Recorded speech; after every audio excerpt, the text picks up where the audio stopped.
नमस्कार. दैनिक फ्रेश न्यूजमध्ये आपले स्वागत आहे.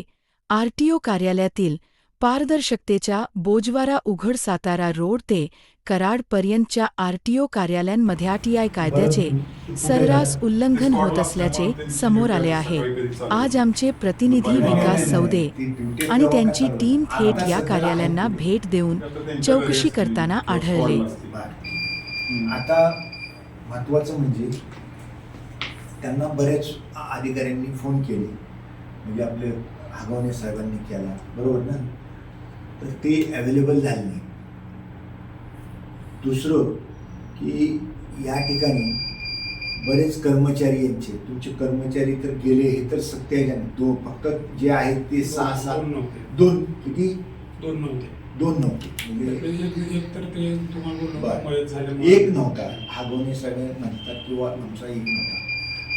महत्त्वाचं म्हणजे जे फ्लाईंगवाले आहेत त्यांच्या गाड्या इथंच आहेत, आम्ही नंबर बघितले आणि ते बाहेर गेले म्हणतात. म्हणजे आता एक गाडी बाहेर आहे, 3 गाड्या आहेत. हा, मग ती गाडी बाहेर आहे तर मग ती कुठं लोकेशनला पाहिजे. बरं, मोमेंट रजिस्टर आम्ही बघितलं त्या 3 नोंदी नाही. गाडीमध्ये रजिस्टर असतं ना, त्यामध्ये ते रजिस्टर ती लॉगबुक होती दादा. की शासनाने सक्तीचे केलेले सूचना फलक आणि मुव्हमेंट रजिस्टर हे एकतर गायब किंवा पूर्णपणे बेपरवा अवस्थेत, याबाबत थेट माहिती आयुक्तांकडे निवेदन दाखल करण्यात येणार आहे. पाहूया हा विशेष रिपोर्ट. विकास सौदे, Satara road Karad RTO. Satara road RTO ते कराड आरटीओ पर्यंत आम्ही आज प्रत्यक्ष भेट दिली. आरटीआय कायदा 2005 च्या कलम 4(1)(b) नुसार प्रत्येक सार्वजनिक कार्यालयात 17 मुद्द्यांचे सूचना फलक आणि येणाऱ्या जाणाऱ्या अर्जांचे मुव्हमेंट रजिस्टर ठळकपणे लावणे बंधनकारक आहे. पण इथे चित्र पूर्णपणे वेगळे आहे. सातारा रोडला तर सूचना फलकच गायब, तर कराडला असलेला फलक धूळ खातात. मुव्हमेंट रजिस्टर तर अद्यापपर्यंत सुरूच केलेले नाही.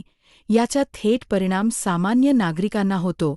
त्यांचा अर्ज कुठे आहे, कोणाकडे आहे, कधी निकाल लागेल याची माहिती मिळत नाही. आम्ही याबाबत माननीय राज्य माहिती आयुक्त महोदयांना आजच निवेदन सादर करत आहोत आणि लवकरात लवकर कारवाईची मागणी करत आहोत. आरटीओ कार्यालयात आरटीआय कायद्याची पायमल्ली हे अत्यंत गंभीर प्रकरण आहे. तुम्हालाही तुमच्या जवळच्या आरटीओमध्ये असेच चित्र दिसत असेल तर आम्हाला नक्की कळवा. आम्ही तुमच्या हक्कासाठी लढत राहू. उद्या पुन्हा भेटू नव्या बातमीसह. धन्यवाद. जय हिंद.